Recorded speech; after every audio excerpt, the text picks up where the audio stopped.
بسم اللہ الرحمن الرحیم۔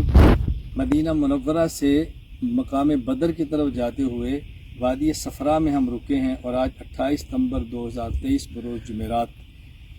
یہ وہ قبر ہے جو حضرت عبیدہ بن حارث رضی اللہ تعالیٰ عنہ کی ہے۔ میں اس پر مختصر سی بات کرنا چاہتا ہوں۔ رسول اکرم صلی اللہ علیہ وسلم میدان بدر میں جب تشریف لائے، مشرکین مکہ صحابہ کرام آمنے سامنے تھے، تو سب سے پہلے انصار مدینہ میں سے نوجوان اٹھے مشرکین مکہ کے مقابلے میں مبارزت اور پہلی جنگ کے لیے، جس میں کسی قوم کے بڑے لوگ آتے ہیں، سردار اور جرنیل۔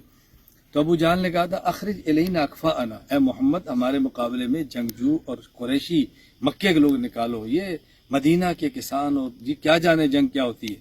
تو رسول اکرم صلی اللہ علیہ وسلم نے حضرت حمزہ، علی اور حضرت عبیدہ بن حارث رضی اللہ عنہم کو فرمایا کہ تم ان کے مقابلے میں کھڑے ہو۔ حضرت علی رضی اللہ تعالیٰ کے مقابلے میں تھے ولید بن عتبہ۔ حضرت علی نے وار کیا اور ولید بن عتبہ کے ٹکڑے کی اور جہنم رسید کر دیا۔ پھر ولید کا والد تھا عتبہ اور دوسرا تھا شیبہ۔ تو شیبہ کو مقابلے میں حضرت حمزہ رضی اللہ تعالیٰ نے وار کیا اور آپ نے اس کو بھی قتل کر دیا۔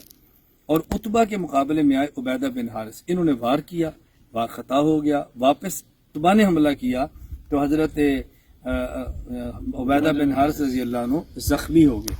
پھر حضرت حمزہ اور علی رضی اللہ تعالیٰ دونوں اکٹھے ہوئے اور آپ نے وار کیا اور عتبہ کو جہنم رسید کر دیا۔ تو حضرت عبیدہ بن حارث زخمی ہوئے، ابھی شہید نہیں ہوئے۔ تو رسول اکرم صلی اللہ علیہ وسلم نے پوچھا کہ یا رسول اللہ، اگر اسی حالت میں چلا جاؤں دنیا سے تو میں شہید ہوں گا؟ فرمایا بالکل تم شہید ہو گئے۔